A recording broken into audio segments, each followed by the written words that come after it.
Trouble total à l'aéroport international de Ndjili. Vital Kamerhe bloqué. Joseph Kabila très en colère. Matata Mpogno retrouvé. FDLR à Sengi. Dialogue inter-rwandais. Nyangezi. Moto ezali à Kopela. Banyarwanda en débandade totale qui bâtit. Fausse commune de 95 personnes retrouvées. Bayimboka Congo. Mbote Nabino surtout partout dans le monde. Bisika Tubuzwami. Et Sengwa Kokuta Nabino Lisusu Mukolo Malelo. Poto Beta Lisolo. Et Kota la Bongo. République démocratique du Congo. Naebiete. Bozalaka et Belé Nabanda Kunabino Bokozela. Les communicateurs de la République. Bobo Mesano Naebiete. Bozali na Katia ko aimer l'émission. Baluk na Katia ko partager la vidéo. La seule question qui reste à débattre na Katia ba commentaire.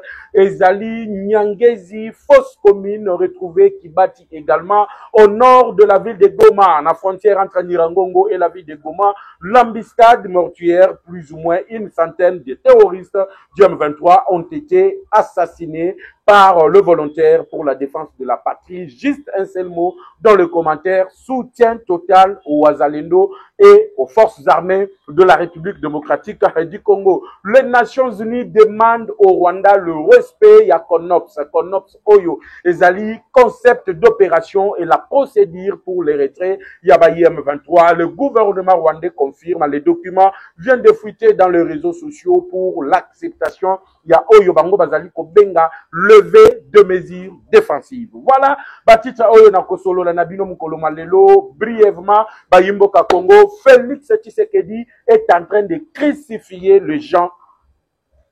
Deux opposants se sont rendus na États-Unis. Juste pour bloquer Oyo Tozali Kobenga la diplomatie de la République démocratique du Congo. Donc nous avons été infiltrés à niveau de l'opposition. Yango na lobaka na bino ke opposition oyo ya solo et si là lorsque lui de presse et Kotaki na pouvoir opposition pe ici là l'opposition est comme collaborer partager les mêmes idées que le Rwanda tolobaki na bango ke nzete bo matelaki et kozala nzete moko boko kitela babandaki ko comprendre te lelo bazali na kati ya ko comprendre. Joseph Kabila convoque l'opposition na niveau ya Nairobi. Capitale mondiale ya Oyo Tozali Bongo Kobenga la traîtrise ezali na Nairobi. Yango tobandaki koloba ba militaire ya Kenya, ba militaire ya Uganda, ba militaire ya Oyo Tozali Kobenga le Rwanda et aussi le Sud-Soudan. Basangana qui peut te baya ko attaquer la République démocratique du Congo.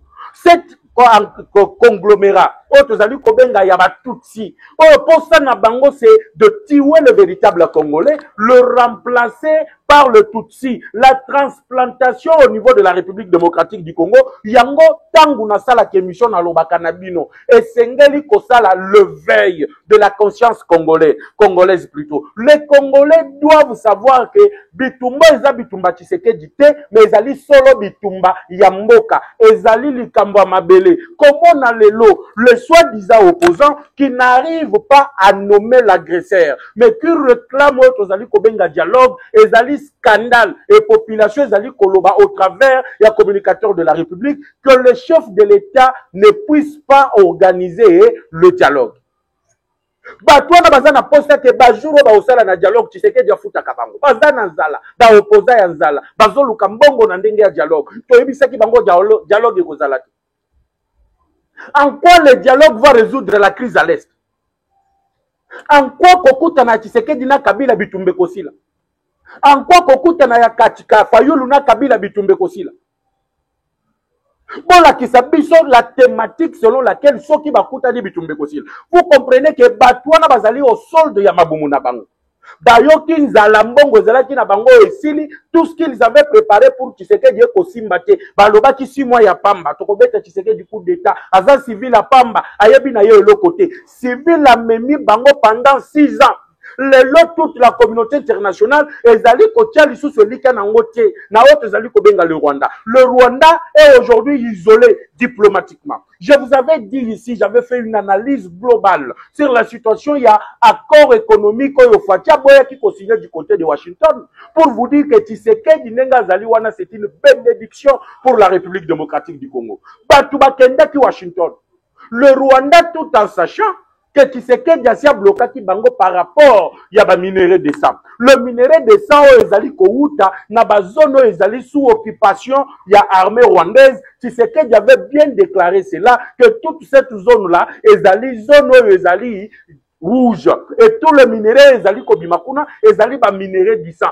Pas moyen de vendre cela au niveau international. Le Rwanda voulait maintenant attirer un accord économique. Pour ceux qui ont signé un accord économique, alinga kate kaba réserve nyonso ya minerai o ya yibaki na République démocratique du Congo. Ba surtout kaboye tongo balamuki to kende ko signer na State House o boko benga Maison Blanche.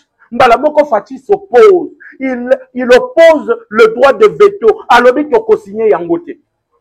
Quand on refuse de signer, qu'est-ce qui se passe? Kabila convoque la rencontre des opposants. Donc, tous les aventuriers. Bato bazali contre la République. Bake basangani wapi, basangani du côté de Nairobi. Et au niveau de Nairobi, Joseph Kabila appelle Martin Fayoul. Il appelle celui que nous appelons Jean-Marc Kaboun. Il appelle celui que nous appelons M. Moïse Katumbi. Mais pour Nassoni, le 3 balobi bango bakokendete.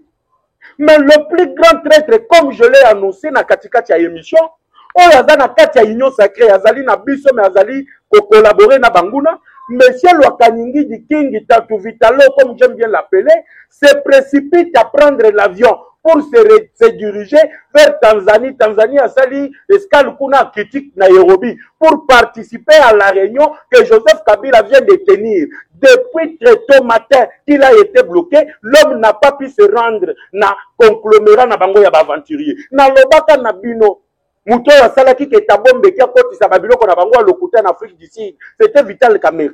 Akendaki kuna bakutani na tabombeki, bakutani na Joseph Kabila. Le plan était déjà mis en place, la balkanisation était déjà mise en place. Qui se rappelle que je vous avais dit que Joseph Kabila, Moïse Katumbi, basi bayokanaki que bakokende dans le Grand Katanga, il faut accélérer la rébellion. Rébellion s'accélérer et pota dans le Haut-Katanga. Et au niveau de Haut-Katanga, le dernier souci na bango ezalaki ya ko déclarer la République indépendante du Haut-Katanga. Voilà pourquoi bakendaki ko bimisa même Gédéon Kyungu oyo kimaki na Zamba o ba Congolais basi babosana ba bimisa yeke pona nini ba déclarer kaka l'état indépendant ya nini ya Grand Katanga. Lelo Gédéon abimi ba sali réunion virtuelle na bango na Kigali.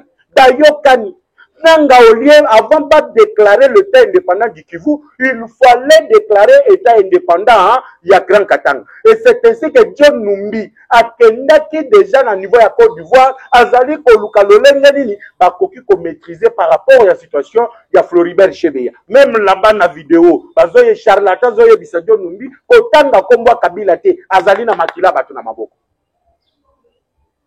Mais vous allez comprendre que Moutoyo, même le charlatan, bazo petit John Numbi, kotanga kombo Kabila te azali na makila batu na maboko, nde bato l'église catholique azoloba, nous sommes horrifiés pour la condamnation par la justice congolaise. Yao tozali kobenga Joseph Kabila à la peine de mort. L'église catholique n'a aucune leçon à donner aux Congolais. Cette église catholique n'a aucune leçon. Et d'ailleurs, ils ont toujours été du côté, il y a bateau, oppresseur, il y a République démocratique du Congo. Et je n'ai pas beaucoup de temps, car j'avais déjà fait une analyse complète sur la situation. Lelo, qu'est-ce qui se passe? Moutoua Kendeki Kokutanana Kabila en Afrique du Sud. Makolo mazalaki déjà nanzela azali ko kende bisiko tozali ko benga na Nairobi mais azui na ordre de mission faite par l'actuel président de l'Assemblée nationale ba pesi no azali ko kende Tanzanie bandeki ko kende ko salani na Tanzanie abandaki ko kende ko salani. Voilà aujourd'hui tout est en train de se révéler aussi au vu de tout le monde. Bato comprendre le banani bazali contre la République démocratique du Congo. La place de Kamerhe c'est en prison. Combien de fois vous allez interpeller quelqu'un? akende na Assemblée nationale bo yemoko muyibi ya 9 millions de dollars. Bakende bo yemoko mutu asala ke minduke kotaka dans l'Ituri. Le gouverneur militaire a bloqué qui est. Bon, mon a l'intervention, il y a Johnny Luboyanga Chama, il l'a dit. Le Vital Kamerhe était parmi les gens qui devraient rencontrer Joseph Kabila au niveau de Nairobi. Kabila très en colère. Bakomi Koloba, oh non, tu sais qu'il y a comme dictateur, comment il peut empêcher le dignitaire de son pouvoir de se déplacer, dengue bango balingi, la liberté d'expression, la liberté de circulation, et la souffrance sous le régime de Tshisekedi. Non, Vital Kamerhe a été interdit de quitter le pays. Le passeport diplomatique de Vital Kamerhe a été désactivé. Il y a une enquête Oyezali Kosalema contre l'ancien président de l'Assemblée nationale. Kamerhe, il y a plusieurs choses que la justice congolaise lui reproche, notamment tentative de corruption. Il y a des députés nationaux, lorsque la pétition, il y a voté pour départ naïe et Zala qui est introduit par le député national Chris Pebindoulé. Qu'est-ce qui se passe? Je veux bien que vous puissiez m'assurer que vous aussi sécuriser l'émission. Vous partagez l'émission, vous likez la vidéo, parce que Zali Koyinda, Mwana Bendana, du côté de l'opposition. Même le lieutenant, il y a Joseph Kabila, Badimi Mbokate, Bakei Nairobite, Kamerhe a été interdit de s'approcher de la frontière tout, et dans la frontière la Kist, et dans la frontière aérienne. Mais contre toute attente, très tôt matin, Tokuti, Lwakaningi Daza déjà dans la salle d'attente. Banani balekisa qui est pas comme dans la salle d'attente alors qu'on l'avait interdit. Bapekisa qui est Yakobima. Ah, naloba ki na bino ke à un moment donné, batoyo nyonso bobandaki komona comme ba homme fort, ba kolela na munoko mboka parce que la République démocratique du Congo va se prendre en charge elle-même. Congo ya Lumumba, Congo ya Fumu Kimbangu, Congo ya Etienne Tshisekedi wa Mulumba. Ça ne sera jamais balkanisé alors que génération ba David et Zali Namokoy. Parce que nous serons tenus comme responsables devant l'histoire. L'histoire nous jugera. Comment est-ce que Lumumba Bunda va balkaniser Mbokate? Kimbangu Abundi va balkaniser Mbokate. Et quel Tshisekedi a se battre, qui a Koufi pour la unité ya Mboka. Et c'est sous maintenant Tshisekedi, sous notre génération, que le pays doit être balkanisé. Jamais. Et le complot que Kamerhe allait participer. Et c'était d'ailleurs la fuite en avance à Vital Kamerhe, à Linga Kazonga Lissous Namboko Yote. Même le lieutenant, il y a Joseph Kabila qui devrait participer également dans cette réunion, n'ont pas eu le temps d'y aller. Pourquoi? Ils ont été sous la menace à Otozali Kobenga, la justice congolaise. Justice Nabiche Lobi, Moutakobi Mate. Vous devez rester là-bas parce que vous avez des enquêtes. D'enquêtes des alliés en cours et vous ne pouvez pas sortir. À chaque fois qu'il y a des complots contre la République, Lwakaningi Dazanga Katenakati. À chaque fois que Mboka, Batumoko Boyebakei ko comploter, Okoro Kasuka, Lwakaningi Dazalinakati. Le Lwakaningi Dioyo Bozali Komona. Et Zali, dernière fois, il y a trouble à Zali Kocha na aéroport. Nalobaki Nabino que à un moment donné, les gens comprendront que Félix Tshisekedi, il est l'envoyé de Dieu. Les gens comprendront qu'aujourd'hui, nous devons appuyer Félix. Babandaki Kolobatro, pas qu'il na la Russie. La Russie, le loyo, na Moscou, na Saint-Pétersbourg, Batomokeli Poutine. Pourquoi? Parce que sur le plan économique, il y a l'Ikosimba l'Issousouté. Batouazo vivre l'Issousouté. Balobi les effets de la guerre. Mais puis ils sont au Congo, dans la guerre, ça fait 3 ans. Que la guerre dure, mais le dollar est allé à Kokita. Ba mama ba komi koyemba na zambe bazolo ba keno muto akomeka kosimba Tshisekedi asimbi ba mama. Le dollar est quitté ba bayer ba komi ko préférer le franc au lieu et place des dollars. Un tel président, vous allez nous dire que non, Tshisekedi il faut l'ongwa parce que le plan de Kabila est aligné. Plan de Kabila est aligné que asangisa ba opposants surtout basala une grande rébellion généralisé sur l'ensemble du territoire national. Chaque leader, il y a coin et recoin, à représenter parti naïe, ils seront armés. Voilà pourquoi Jean-Claude Yab, le général Oyo Azalaki, le chef de la maison militaire, à l'époque de Joseph Kabila comme président de la République, a été arrêté parce que c'est de lui que sont venues les armes qui ont été retrouvées à Kingakat. C'est de lui que sont venues les armes qui ont été retrouvées dans Jelem. C'est de lui que sont venues les armes qui ont été retrouvées à Kachamata à partir de Lubumbashi. Et cet homme aujourd'hui qui est neutralisé est en train de clouer et de montrer tout le stock Yaminduki, Oyo Salemaki du côté de Joseph Kabila et dans toutes les fermes. Déjà, ici et Salemaki, na kabiliste pour s'aimer la déstabilisation de la République démocratique du Congo en créant la rébellion dans toutes les provinces. Le lot va bloquer Bango. Na Kabila na Kagame bazo comprendre que moi na mobile le civil ya pamba. Un simple civil, il est en train de nous crucifier comme ça le lengenin. Na lobaki na bango que toute chose a son temps. Si Dieu est pour vous, qui sera contre vous? Na lobi bien soki nzambe a lobi ke ngonga na yo esie koki. 10 000 peuvent venir à droite, 1000 peuvent venir à gauche, mais qui ne sera jamais atteint. De lelo ezali kokome la bango lelo. Rwanda bandaki kondimate ke lelo Tshisekedi akokaki kobimisa ba FDLR. Ote ngai ndenge nazali boye na yaka Congo parce que le FDLR bazali ko menacer pouvoir nanga, il faut kaka nga pene exterminer bango. J'ai placé les mesures défensives même na Nations Unies et inde la Kagame te salini yindi. Muto kambaki Conseil de sécurité pour le mois d'octobre. Mouto a convoqué la réunion sur le plan sécuritaire. Vladimir Poutine avec la Fédération de la Russie. Bangonde Bakambaki la réunion. Et Nakatika qui a réunion, Rwanda Leli. Alors, Boye Bisa Congo a respecté, à cesser le fait, a respecté même les étapes. Pourquoi Bazali Koloba va respecter les étapes? Nakipati dans le territoire de Walikale, 95 militaires ont été donc enterrés. Bakundi bango na fausse commune, batie bango kaka ici kamoko. Il n'y a pas eu le temps, il y a pas ça la hommage, il y a pas militaire ba utaki kokunda wana. Na lobato na lobate. Assurez-moi juste que aussi vous aimez vidéo, partagez les idées directes. Parce que au moment où je vous parle, le fait est en train de s'abattre. Que ce soit Nyangezi, que ce soit Kibati, que ce soit au niveau des Ibira, toutes ces localités sont sous le fait de forces armées de la République démocratique du Congo. Et les Rwandais, Bakanisala Bazalaka Mayele, Nalobaka Napino, que Batouana Bazalaka Mayele, Bazalaka Pe Makasi Te, Bokasi Nabango, Ezali na Mbangu, Bokasi Nabango, Ezali na Kokima, neti repris stratégique, Bauti Kosala na Poko Lelo, Nazo Sabino ke, Mutozo Kima Zolongola Teni, Mutozo Kima Azobo Kabinduki, Bazalendo Bazoya Bazolo Kontaminduki, Babandi Kolanda Banyarwanda, Bakolokota Bango Netibana Mike. À chaque chose à son temps. À un moment donné, le Congo devrait prendre sa place dans le concert des nations, la plus grande place qui est la place de la RDC au niveau de l'Afrique. Le Lende Bozali pour comprendre que Tshisekedi est venu et il a une mission spéciale et bien précise. Ce qui mission a eu ici, de Tolobi papa et mission a eu Koki et maintenant tu peux partir. Tant que Tshisekedi n'a pas encore fini sa mission, ba opposant au baké na Nairobi wana bako sam. Lelo Kabila comme porte-parole à Kamel. La Constitution consacre la liberté de circulation. Liberté de circulation, il y a bâtiment qui m'a caméra et ça permis que ceux qui t'ont violé la Constitution, on a eu t'ont violé yango. Ata 10 000 fois, ceux qui ont zemi parce qu'on a refusé à caméra de sortir le pays. On va le faire.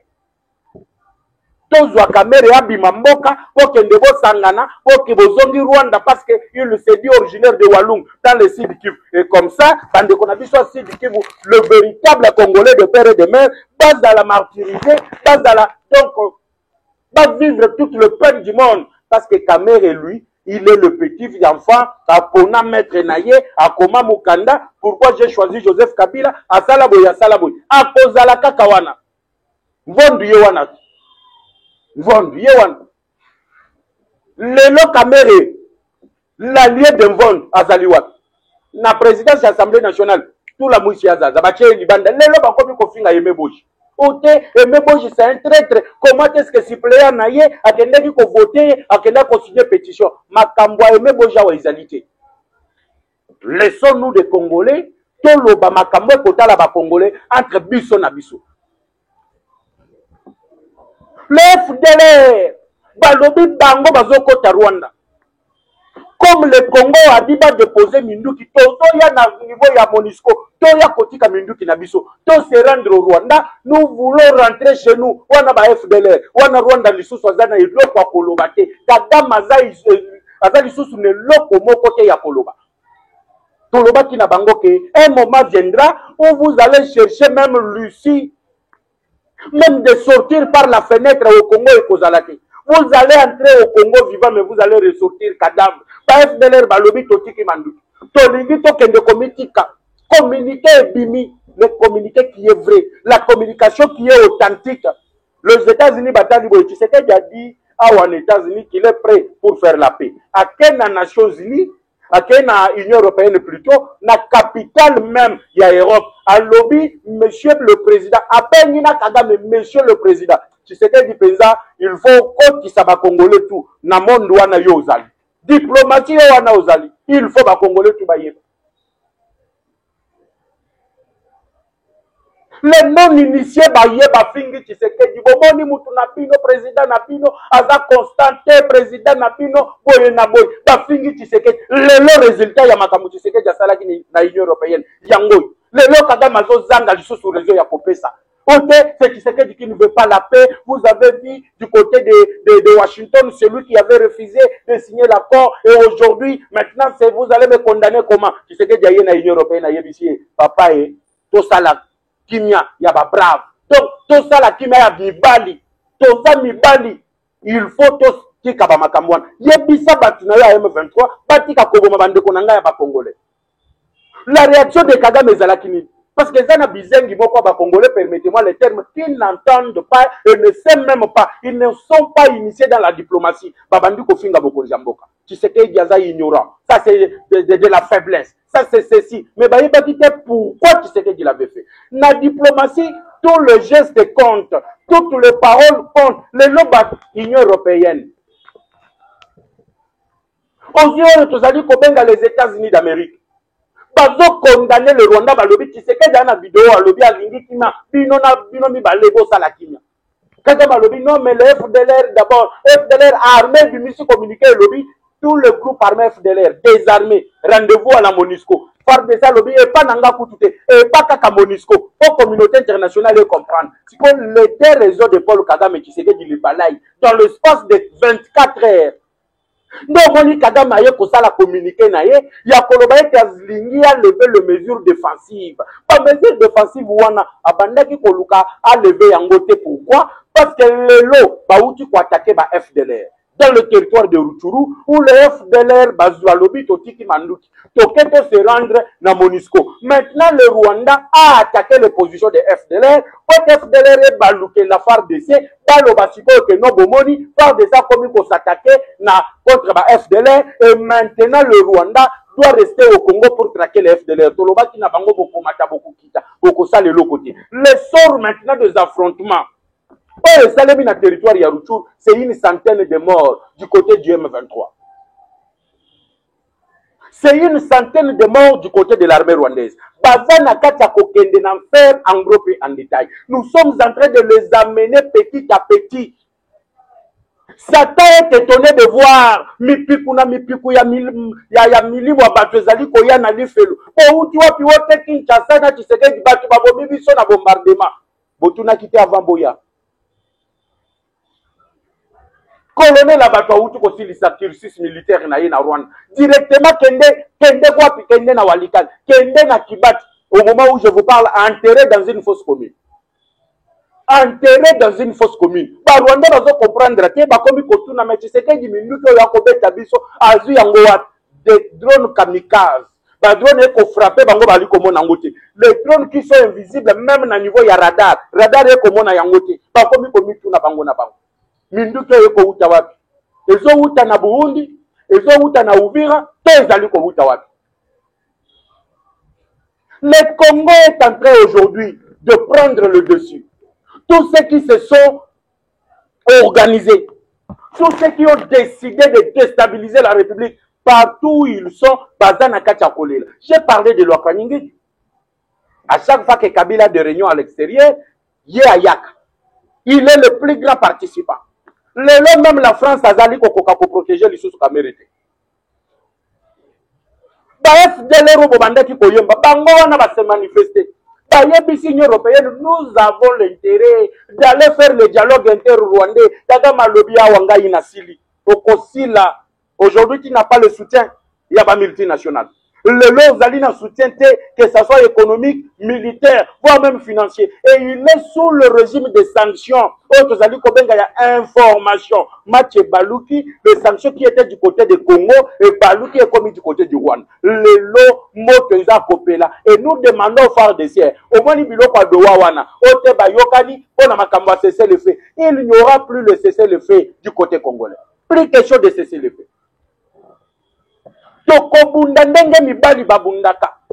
Chacun doit tenir parole. Ceux qui bozali mibali ya tembe botele matobunda. Le Rwandais baki makambango moni makasi ya ba Rwandais zalini to pakatambango tokima.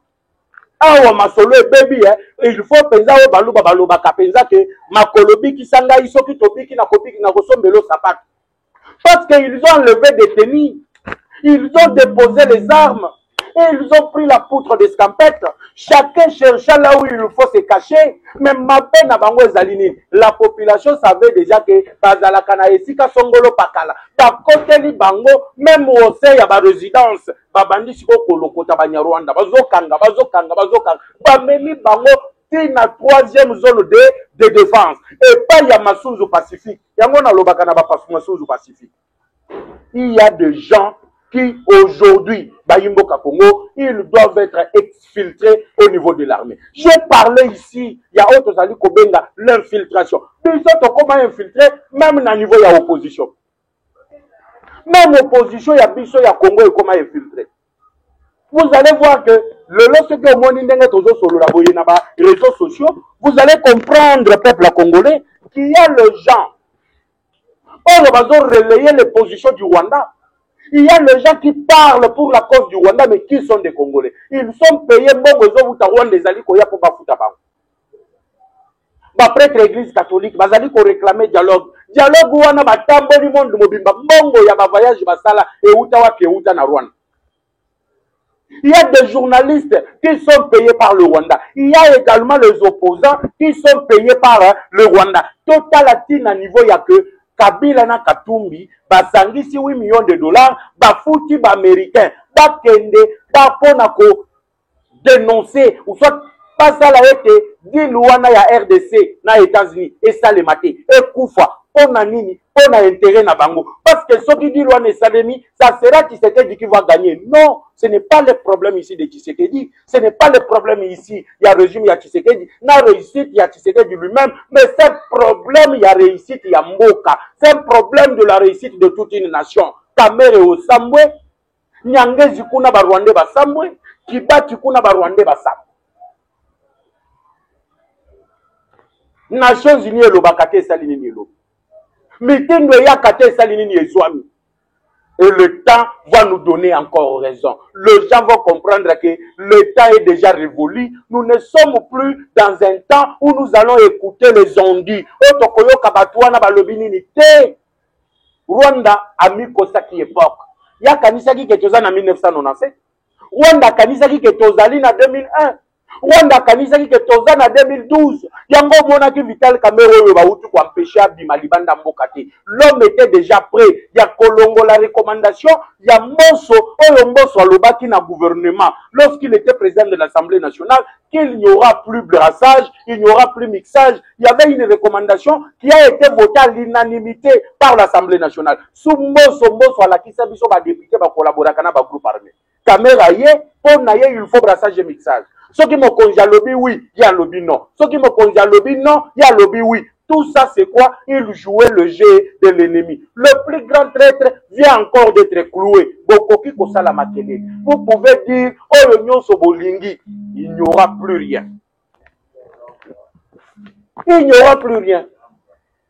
Tokonde dimaliso sumutute, tokoyo kape mutute. Le temps est révolu. Pas question de cesser le fait. Motezo pelawana na Shabunda wote ba M23 bakota ki Shabunda na lobaki oye bisa M23 la kisabino video ya Shabunda toyebi ke bango soki bakomi na mwa village moko boyi babimisaka video basala ka video babimisaka ba photo depuis baloba video ezali wapi depuis baloba photo ezali wapi Taïmboka Congo ezalaki bongo esengo ya partager na bino la nouvelle ya blocage ya Tatulwa Kaningi du Vitalo au niveau de l'aéroport international de Ndjili. Que la paix quitte nos esprits et que Dieu bénisse la République démocratique du Congo. Quant à moi, je vous retrouve tout à l'heure sur la même chaîne avec le même plaisir. À tout à l'heure.